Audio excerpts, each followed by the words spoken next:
ಬೆಳಗಿನ ಬೆಳಕು. ಅರಣ್ಯಕಾಂಡ 8ನೇ ಅಧ್ಯಾಯ 9-11. ಲೇವಿಯರನ್ನು ಸಮರ್ಪಿಸುವುದು ಭಾಗ 3. ನಿನ್ನೆ ನಾವು ಅರಣ್ಯದ ಪಾಳ್ಯದಲ್ಲಿ ಅರಣ್ಯಕಾಂಡ 8ನೇ ಅಧ್ಯಾಯ 9-11 ನೂತನ ಸೃಷ್ಟಿಯಾಗಿರುವ ಮೊದಲು ಶ್ರೇಷ್ಠ ಸತ್ಯವನ್ನು ನೋಡಿದ್ದೆವು. ಅದೇನೆಂದರೆ, ಲೇವಿಯರಂತೆ ನಮ್ಮನ್ನು ಸಹ ಜನರೊಳಗಿಂದ ಆರಿಸಿಕೊಳ್ಳಲಾಗಿದೆ. ಇದು ನಮ್ಮ ಸ್ವಂತ ಆಯ್ಕೆಯಿಂದಾಗಲಿ ಅಥವಾ ಯೋಗ್ಯತೆಯಿಂದಾಗಲಿ ಸಂಭವಿಸಿದ್ದಲ್ಲ. ಬದಲಾಗಿ ಯೆಹೋವನು ಕೈಚಾಚಿ ನಮ್ಮನ್ನು ಕರೆದು ಈ ದುಷ್ಟಲೋಕದಿಂದ ಹೊರತಂದಿದ್ದಾರೆ. ನಾವು ಗೊಲ್ಗೊಥಾದಲ್ಲಿ ವಿಮೋಚಿಸಲ್ಪಟ್ಟಿದ್ದೇವೆ ಮತ್ತು ಆ ವಿಮೋಚನೆ ಎಂದರೆ ಆತನಿಗೆ ಸೇರಿರುವುದು ಎಂದರ್ಥ. ಇಂದು ನಾವು ಅರಣ್ಯದ ಆಚರಣೆಯ ಇನ್ನುಳಿದ 2 ಕ್ರಿಯೆಗಳ ಬಳಿಗೆ ಬರೋಣ. ಸಭೆಯು ಲೇವಿಯರ ಮೇಲೆ ತಮ್ಮ ಕೈಗಳನ್ನಿಟ್ಟು ಮತ್ತು ಆರೋನನು ಅವನನ್ನು ಯೆಹೋವನ ಮುಂದೆ ಆಡಿಸುವ ಅರ್ಪಣೆಯನ್ನಾಗಿ ಸಮರ್ಪಿಸಿದ್ದು. ಈ 2 ಕ್ರಿಯೆಗಳು ನಮ್ಮ ಮುಂದೆ ಒಂದು ಆಳವಾದ ಪ್ರಶ್ನೆಯನ್ನು ಇಡುತ್ತವೆ. ಆರಂಭದ ಸಭೆಯು ಕೈಗಳನ್ನಿಡುವ ಪದ್ಧತಿಯನ್ನು ಅನುಸರಿಸುತ್ತಿತ್ತು. ಆದರೆ ಇಂದಿನ ಚಿಕ್ಕ ಹಿಂಡಿನ ಕರೆಯಲ್ಲಿ ನಾವು ಆ ಔಪಚಾರಿಕ ಅರ್ಥದಲ್ಲಿ ಕೈಗಳನ್ನಿಡುವ ಪದ್ಧತಿಯನ್ನು ಆಚರಿಸುವುದಿಲ್ಲ. ಹಾಗಾದರೆ ಈ ಸನ್ನಿವೇಶವು ನಮಗೆ ಹೇಗೆ ಮಾತನಾಡುತ್ತದೆ? ನಾವು ಜಾಗರೂಕತೆಯಿಂದ ಗಮನಿಸಿದಾಗ ಸಿಗುವ ಉತ್ತರವು ಪ್ರಾಮಾಣಿಕವೂ ಮತ್ತು ಸುಂದರವೂ ಆಗಿದೆ. ಇಸ್ರಾಯೇಲ್ಯರು ಲೇವಿಯರ ಮೇಲೆ ತಮ್ಮ ಕೈಗಳನ್ನು ಇಟ್ಟಾಗ ಅವರು ಅವರಿಗೆ ವೈಯಕ್ತಿಕವಾಗಿ ಆಶೀರ್ವಾದ ಮಾಡುತ್ತಿರಲಿಲ್ಲ ಅಥವಾ ಯಾವುದೇ ಆತ್ಮಿಕ ವರವನ್ನು ನೀಡುತ್ತಿರಲಿಲ್ಲ. ಅವರು ಅತ್ಯಂತ ಜವಾಬ್ದಾರಿಯುತವಾದ ಒಂದು ಸಾಮುದಾಯಿಕ ಕಾರ್ಯವನ್ನು ಮಾಡುತ್ತಿದ್ದರು. ತಮ್ಮ ಸೇವೆಯ ಜವಾಬ್ದಾರಿಯನ್ನು ಅವರು ಈ ಮನುಷ್ಯನ ಮೇಲೆ ವರ್ಗಾಯಿಸುತ್ತಿದ್ದರು. ಅವರು ಮಾತುಗಳಿಂದ ಪೂರ್ಣವಾಗಿ ಹೇಳಲಾಗದಿದ್ದನ್ನು ತಮ್ಮ ಕೈಗಳ ಮೂಲಕ ವ್ಯಕ್ತಪಡಿಸುತ್ತಿದ್ದರು. ನಮ್ಮ ಸ್ಥಾನದಲ್ಲಿ ನಾವು ನಿಮ್ಮನ್ನು ಯೆಹೋವನ ಮುಂದೆ ಇರಿಸುತ್ತಿದ್ದೆವು. ನಾವು ಎಲ್ಲಿ ನಿಲ್ಲಲು ಸಾಧ್ಯವಿಲ್ಲವೋ ಅಲ್ಲಿ ನೀವು ನಿಲ್ಲುವಿರಿ. ಮತ್ತು ಆ ಸಮಯದಲ್ಲಿ ಇಡೀ ಸಭೆಯು ಹಾಜರಿರಬೇಕಾಗಿತ್ತು. ಇದೇನು ಕೆಲವು ನಾಯಕರು ರಹಸ್ಯವಾಗಿ ಮಾಡಿದ ಕೆಲಸವಾಗಿರಲಿಲ್ಲ. ಅಲ್ಲಿ ಯೆಹೋವನು ಒಟ್ಟುಗೂಡಿದ ಪ್ರತಿಯೊಬ್ಬ ಜನರು ಇದು ಒಟ್ಟಾಗಿ ಅಲ್ಲಿ ಸಂಭವಿಸುವುದನ್ನು ಒಪ್ಪಿಕೊಳ್ಳುವ ಅಗತ್ಯವಿತ್ತು. ಈಗ ದೀಕ್ಷಾಸ್ಥಾನವು ಏನಾಗಿದೆ ಮತ್ತು ಸಭೆಯ ಕಣ್ಣುಗಳ ಮುಂದೆ ಏನನ್ನು ಮಾಡುತ್ತದೆ ಎಂಬುದನ್ನು ಯೋಚಿಸಿ. ಒಬ್ಬ ವಿಶ್ವಾಸಿಯು ದೀಕ್ಷಾಸ್ಥಾನವನ್ನು ಪಡೆಯುವಾಗ ಯಾರು ನೋಡದ ಯಾವುದೇ ಒಂದು ಖಾಸಗಿ ಮೂಲೆಯಲ್ಲಿ ಅವರು ನೀರಿನೊಳಗೆ ಇಳಿಯುವುದಿಲ್ಲ. ದೀಕ್ಷಾಸ್ಥಾನವು ಸಾರ್ವಜನಿಕವಾದದ್ದು. ಸಭೆಯು ಒಟ್ಟುಗೂಡಿರುತ್ತದೆ. ಪ್ರತಿಯೊಬ್ಬರೂ ಹಾಜರಿರುತ್ತಾರೆ ಮತ್ತು ಆ ಕ್ಷಣದಲ್ಲಿ ನಾವೆಲ್ಲರೂ ಯಾವಾಗಲೂ ಅಷ್ಟಾಗಿ ಆಳವಾಗಿ ಯೋಚಿಸಿದ ಒಂದು ಅದ್ಭುತವಾದ ಸಂಗತಿಯು ಜರುಗುತ್ತದೆ. ನೀರಿನೊಳಗೆ ಇಳಿಯುವ ವಿಶ್ವಾಸಿಯು ಸಾರ್ವಜನಿಕವಾಗಿ ಹೇಗೆ ಘೋಷಿಸುತ್ತಾನೆ, ನಾನು ನನ್ನ ಹಳೆಯ ಬದುಕಿಗೆ ಸತ್ತಿದ್ದೇನೆ, ನಾನು ಕ್ರಿಸ್ತನೊಂದಿಗೆ ಹೂಣಲ್ಪಟ್ಟಿದ್ದೇನೆ, ನಾನು ಸಂಪೂರ್ಣವಾಗಿ ಯೆಹೋವನಿಗೆ ಸೇರಿರುವ ಒಂದು ಹೊಸ ಜೀವನಕ್ಕಾಗಿ ಎದ್ದೇಳುತ್ತಿದ್ದೇನೆ. ರೋಮಾಪುರದವರಿಗೆ 6ನೇ ಅಧ್ಯಾಯ 3 ಮತ್ತು 4ನೇ ವಾಕ್ಯ.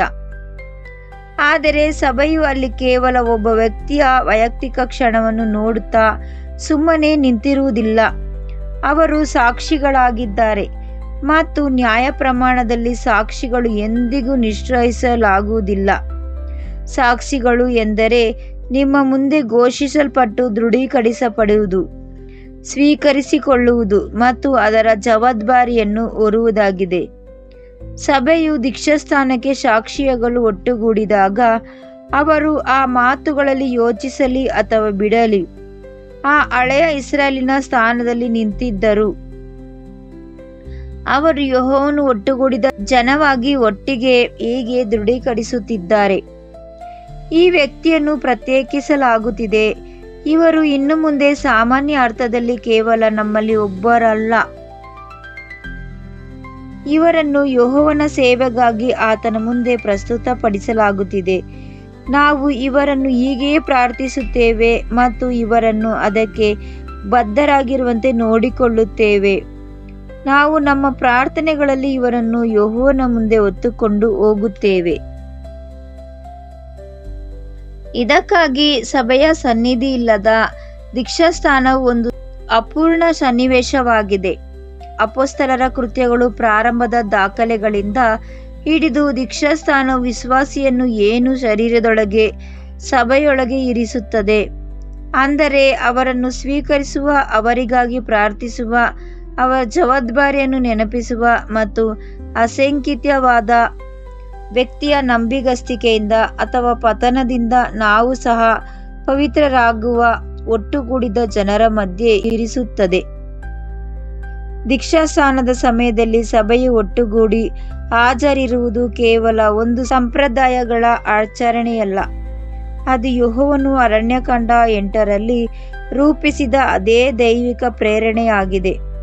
ಇಡೀ ಜನರು ಹಾಜರಿದ್ದು ಯಾವಾಗಲೂ ಬಾಹ್ಯ ರೂಪದಲ್ಲಿ ಸಾಧ್ಯವಾಗಿರುವುದರಿಂದ ತಮ್ಮ ಮನಸ್ಸುಗಳಲ್ಲಿ ಕೈಚಾಚಿಗಳನ್ನು ಹೀಗೆ ಹೇಳುತ್ತಿದ್ದಾರೆ: ಆ ವ್ಯಕ್ತಿಯನ್ನು ಯೆಹೋವನಿಗೆ ಪ್ರಸ್ತುತಪಡಿಸಲಾಗುತ್ತಿದೆ ಮತ್ತು ನಾವು ಆತನ ಸಾಕ್ಷಿಗಳಾಗಿದ್ದೇವೆ.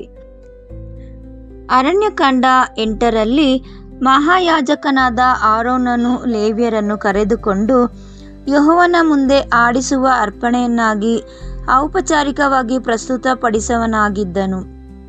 ಅವನು ಅವರನ್ನು ಮುಂದೆ ಕರೆತಂದನು, ಯೆಹೋವನ ಸನ್ನಿಧಿಗೆ ತಂದು ಸಮರ್ಪಣೆಗಾಗಿ ಕಾಣಿಕೆ ಇಟ್ಟನು.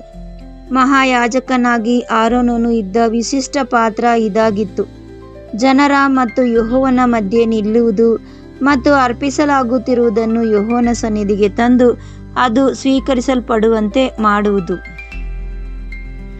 ನಮಗೊಬ್ಬ ಮಹಾಯಾಜಕನಿದ್ದಾನೆ ಮತ್ತು ಆತನೇನು ಸೀನಾಯಿ ಅರಣ್ಯದ ಗುಡಾರದ ದ್ವಾರದ ಬಳಿ ನಿಂತಿಲ್ಲ. ಆತನು ಪರಲೋಕದಲ್ಲಿ ತಂದೆಯ ಬಲಗಡೆಯಲ್ಲಿ ಆಸೀನನಾಗಿದ್ದಾನೆ.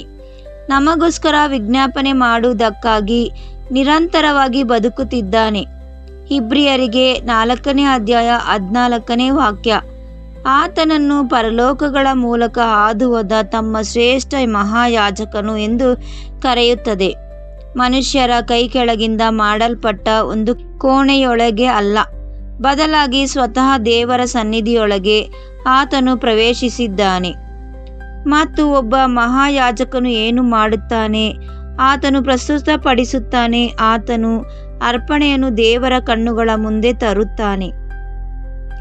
ಆತನು ಆರಾಧಕನಿಗೂ ಮತ್ತು ಪರಿಶುದ್ಧನಿಗೂ ಮಧ್ಯೆ ನಿಂತು ಹೀಗೆ ಹೇಳುತ್ತಾನೆ: ಇದನ್ನು ನಾನು ನಿನ್ನ ಮುಂದೆ ತರುತ್ತಿದ್ದೇನೆ. ಕ್ರಿಸ್ತನು ಪರಲೋಕಕ್ಕೆ ಏರಿ ಹೋದಾಗ ಆತನು ಬರಿಗೈಯಿಂದ ಹೋಗಲಿಲ್ಲ. ಆತನು ನಮಗಾಗಿ ಮುನ್ನಡೆಯುವವನಾಗಿ ತಂದೆಯ ಸನ್ನಿಧಿಯನ್ನು ಪ್ರವೇಶಿಸಿದನು. ಇಬ್ರಿಯರಿಗೆ 7ನೇ ಅಧ್ಯಾಯ 25ನೇ ವಾಕ್ಯ. ನಮಗೋಸ್ಕರ ನಮ್ಮ ಪರವಾಗಿ ನಮ್ಮನ್ನು ಪ್ರಸ್ತುತಪಡಿಸಲು ನಮಗಿಂತ ಮುಂಚಿತವಾಗಿ ಒಳಗೆ ಹೋದಾತನು ಆತನಾಗಿದ್ದಾನೆ. ಮಾರ್ಗವನ್ನು ಮುಕ್ತಗೊಳಿಸಿದ ಪಾಪ ಪರಿಹಾರಕ ಬಲಿಯಾಗಿ ಆತನು ತನ್ನ ಸ್ವಂತ ರಕ್ತವನ್ನೇ ಪ್ರಸ್ತುತಪಡಿಸಿದನು. ಇಬ್ರಿಯರಿಗೆ 9ನೇ ಅಧ್ಯಾಯ 12ನೇ ವಾಕ್ಯ. ಮತ್ತು ಈತನು ಈಗ ನಮ್ಮನ್ನು, ಅಂದರೆ ನೂತನ ಸೃಷ್ಟಿಯನ್ನು ತಂದೆಯ ಮುಂದೆ ಪ್ರಸ್ತುತಪಡಿಸುತ್ತಿದ್ದಾನೆ. ಆರೋನನನ್ನು, ಲೇವಿಯರನ್ನು ದೇವದರ್ಶನ ಗುಡಾರದ ಮುಂದೆ ಎತ್ತಿ ಹಿಡಿದಾಗ ಯೆಹೋವನು ಅವರು ನನ್ನವರು ಎಂದು ಹೇಳಿದಂತೆಯೇ ಕ್ರಿಸ್ತನು ನಮ್ಮನ್ನು ತಂದೆಯ ಮುಂದೆ ಪ್ರಸ್ತುತಪಡಿಸುತ್ತಾನೆ ಮತ್ತು ತಂದೆಯು ನಮ್ಮನ್ನು ಸ್ವೀಕರಿಸುತ್ತಾನೆ. ಇದು ನಮ್ಮ ಯೋಗ್ಯತೆಯಿಂದಲ್ಲ, ಬದಲಾಗಿ ನಮ್ಮನ್ನು ಯಾರು ಪ್ರಸ್ತುತಪಡಿಸುತ್ತಿದ್ದಾರೆ ಮತ್ತು ಯಾವ ಆಧಾರದ ಮೇಲೆ ಪ್ರಸ್ತುತಪಡಿಸುತ್ತಿದ್ದಾರೆ ಎಂಬ ಕಾರಣದಿಂದಾಗಿ ತನ್ನ ಮೂಲಕ ದೇವರ ಬಳಿಗೆ ಬರುವವರನ್ನು ಆತನು ಸಂಪೂರ್ಣವಾಗಿ ರಕ್ಷಿಸುವುದಕ್ಕೆ ಶಕ್ತನಾಗಿದ್ದಾನೆ. ಇಬ್ರಿಯರಿಗೆ 7ನೇ ಅಧ್ಯಾಯ 25ನೇ ವಾಕ್ಯ. ಈ ಪ್ರಸ್ತುತಪಡಿಸುವಿಕೆ ನಿರಂತರವಾಗಿ ನಡೆಯುತ್ತಿದೆ. ಪ್ರತಿದಿನವೂ ಪ್ರತಿಯೊಂದು ಕ್ಷಣವೂ ನಮ್ಮ ಮಹಾಯಾಜಕನು ತನ್ನ ಕೆಲಸವನ್ನು ನಿಲ್ಲಿಸಲಿಲ್ಲ. ಆತನು ಇಂದಿಗೂ ನಮ್ಮನ್ನು ತಂದೆಯ ಮುಂದೆ ಪ್ರಸ್ತುತಪಡಿಸುತ್ತಲೇ ಇದ್ದಾನೆ.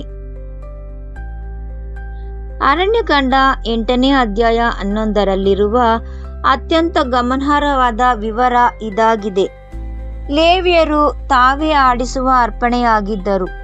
ಧಾನ್ಯವಲ್ಲ, ಪ್ರಾಣಿಯಲ್ಲ, ಜೀವಂತ ಮನುಷ್ಯರನ್ನು ಯೆಹೋವನಿಗೆ ಪ್ರಸ್ತುತಪಡಿಸಲಾಗಿತ್ತು. ಇಡೀ ಲೇವಿಯರ ಪದ್ಧತಿಯಲ್ಲಿಯೇ ಇದು ಅತ್ಯಂತ ವಿಶಿಷ್ಟವಾದದ್ದು. ಮನುಷ್ಯರೇ ಅರ್ಪಣೆಯಾಗಿ ಮಾರ್ಪಡಿಸಿರುತ್ತಿರುವುದು ಮತ್ತು ಆರೋನನು ಅವನನ್ನು ಪ್ರಸ್ತುತಪಡಿಸಿ ದೇವರು ಅವರನ್ನು ಸ್ವೀಕರಿಸಿದಾಗ ಅವರು ಮನೆಗೆ ಮರಳಿ ಹೋಗಿ ತನ್ನ ಸಾಮಾನ್ಯ ಜೀವನವನ್ನು ಮುಂದುವರಿಸಲಿಲ್ಲ. ಅವರು ಶಾಶ್ವತವಾಗಿ ದೇವ ಸ್ವತ್ತಾದರು. ಅವರ ಜೀವನ, ಅವರ ಸಮಯ, ಅವರ ಸೇವೆ ಇವೆಲ್ಲವೂ ಯಾರ ಮುಂದೆ ಅವರನ್ನು ಎತ್ತಿ ಹಿಡಿಯಲಾಗಿತ್ತೋ ಆತನಿಗೆ ಸೇರಿದವುದಾಗಿದ್ದವು. ಪೌಲನು ರೋಮಿನಲ್ಲಿದ್ದ ನೂತನ ಸೃಷ್ಟಿಗೆ ಬರೆಯುವಾಗ ನಿಖರವಾಗಿ ಇದೇ ಭಾಷೆಯನ್ನು ಬಳಸುತ್ತಾನೆ. ನಿಮ್ಮ ಶರೀರಗಳನ್ನು ದೇವರಿಗೆ ಮೆಚ್ಚಿಕೆಯಾಗಿಯೂ ಪರಿಶುದ್ಧವೂ ಆದ ಸಜೀವ ಯಜ್ಞವಾಗಿ ಸಮರ್ಪಿಸಿರಿ. ಇದೇ ನೀವು ಸಲ್ಲಿಸಬೇಕಾದ ಬುದ್ಧಿಪೂರ್ವಕವಾದ ಸೇವೆ. ರೋಮಾಪುರದವರಿಗೆ 12ನೇ ಅಧ್ಯಾಯ 1ನೇ ವಾಕ್ಯ. ಸಜೀವ ಯಜ್ಞ ಬಲಿಪೀಠದ ಮೇಲೆ ಇರಿಸಲ್ಪಟ್ಟು ದಹಿಸಿ ಹೋಗುವ ಪ್ರಾಣಿಯಲ್ಲ, ಒಬ್ಬ ಜೀವಂತ ವ್ಯಕ್ತಿ, ಉಸಿರಾಡುವ, ನಡೆಯುತ್ತಿರುವ, ಕೆಲಸ ಮಾಡುತ್ತಿರುವ, ತೀರ್ಮಾನಗಳನ್ನು ತೆಗೆದುಕೊಳ್ಳುತ್ತಿರುವ ವ್ಯಕ್ತಿಯನ್ನು ಯೆಹೋವನ ಮುಂದೆ ಇರಿಸಲಾಗಿದೆ ಮತ್ತು ಆತನ ಸ್ವತ್ತಾಗಿ ಸ್ವೀಕರಿಸಲಾಗಿದೆ. ಆ ದಿನ ಆರೋನನ ಮುಂದೆ ನಿಂತಿದ್ದ ಲೇವಿಯರು ಜೀವಂತ ಅರ್ಪಣೆಗಳಾಗಿದ್ದರು. ಅವರು ಇನ್ನೂ ಉಣ್ಣುತ್ತಿದ್ದರು, ಮಲಗುತ್ತಿದ್ದರು ಮತ್ತು ಉಸಿರಾಡುತ್ತಿದ್ದರು. ಆದರೆ ಆ ಕ್ಷಣದಿಂದ ಮುಂದೆ ಅವರು ಮಾಡಿದ ಪ್ರತಿಯೊಂದು ಕಾರ್ಯವೂ ಪ್ರಸ್ತುತಪಡಿಸಲ್ಪಟ್ಟು ಸ್ವೀಕರಿಸಲ್ಪಟ್ಟ ಜನರಂತೆ ಇತ್ತು. ಅವರ ಸಾಮಾನ್ಯ ಜೀವನವು ಈಗ ಪವಿತ್ರ ಸೇವೆಯಾಗಿತ್ತು. ನೂತನ ಸೃಷ್ಟಿಯ ಸಂಪೂರ್ಣ ಸನ್ನಿವೇಶ ಇದೇ ಆಗಿದೆ. ನಮ್ಮನ್ನು ಜನರೊಳಗಿಂದ ಕರೆದು ಹೊರತರಲಾಗಿದೆ. ವಿಮೋಚಿಸಲ್ಪಟ್ಟು ಯೆಹೋವನಿಗೆ ಸೇರಿದವರಾಗಿದ್ದೇವೆ. ದೀಕ್ಷಾಸ್ನಾನದ ಸಮಯದಲ್ಲಿ ಒಟ್ಟುಗೂಡಿದ ಸಭೆಯಿಂದ ನಾವು ಆ ಕರೆಗೆ ಸಾಕ್ಷಿಯಾಗಿದ್ದೇವೆ. ಸಾಮುದಾಯಿಕವಾಗಿ ಒಂದು ಇಡೀ ಜನಸಮೂಹವು ಒಟ್ಟಾಗಿ ಈ ವ್ಯಕ್ತಿಯನ್ನು ದೇವರ ಸೇವೆಗಾಗಿ ಪ್ರತ್ಯೇಕಿಸಲಾಗಿದೆ ಎಂದು ಒಪ್ಪಿಕೊಳ್ಳುವ ಜವಾಬ್ದಾರಿಯೊಂದಿಗೆ ನಾವು ಸಾಕ್ಷಿಯಾಗಿದ್ದೇವೆ.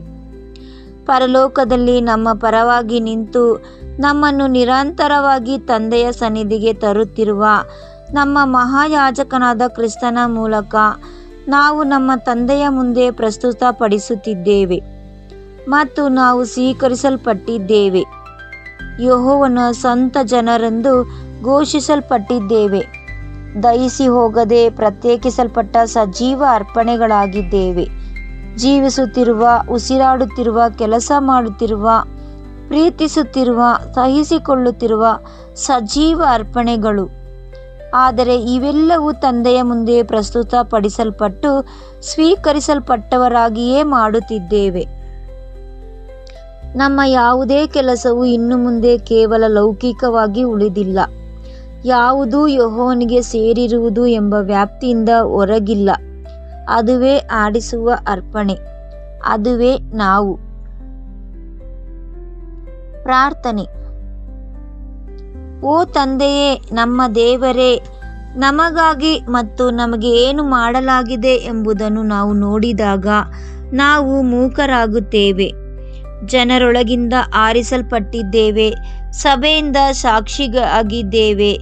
ಎಂದಿಗೂ ವಿಜ್ಞಾಪನೆ ಮಾಡುವುದನ್ನು ನಿಲ್ಲಿಸದ ಮಹಾಯಾಜಕನಿಂದ ನಿನ್ನ ಮುಂದೆ ಪ್ರಸ್ತುತಪಡಿಸಲ್ಪಟ್ಟಿದ್ದೇವೆ ಮತ್ತು ಇಂದಿಗೂ ಭೂಮಿಯ ಮೇಲೆ ನಡೆಯುತ್ತಿರುವ ಸಜೀವ ಅರ್ಪಣೆಗಳಾಗಿ ಸ್ವೀಕರಿಸಲ್ಪಟ್ಟು ನಿನ್ನವರೆಂದು ಘೋಷಿಸಲ್ಪಟ್ಟಿದ್ದೇವೆ. ಇವೆಲ್ಲವೂ ಸಂಭವಿಸದೇ ಇಲ್ಲ ಎಂಬುದಂತೆ ಬದುಕಿದ್ದಕ್ಕಾಗಿ ನಮ್ಮನ್ನು ಕ್ಷಮಿಸು. ನಮ್ಮ ದಿನಗಳು ನಮ್ಮದೇ ಎಂದು ಮತ್ತು ನಮ್ಮ ಆಯ್ಕೆಗಳನ್ನು ಖಾಸಗಿ ಎಂದು ಪರಿಗಣಿಸಿದ್ದಕ್ಕಾಗಿ ಕ್ಷಮಿಸು. ನಾವು ನಮ್ಮ ಸ್ವಂತದವರಲ್ಲ, ನಮ್ಮ ಕ್ರಯಕ್ಕೆ ಕೊಳ್ಳಲ್ಪಟ್ಟಿದ್ದೇವೆ.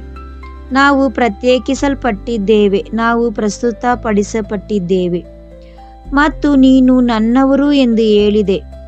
ಆ ಮಾತು ನಮ್ಮ ಜೀವನದ ಪ್ರತಿಯೊಂದು ಮೂಲೆಯಲ್ಲೂ ನೆನೆಸಲಿ.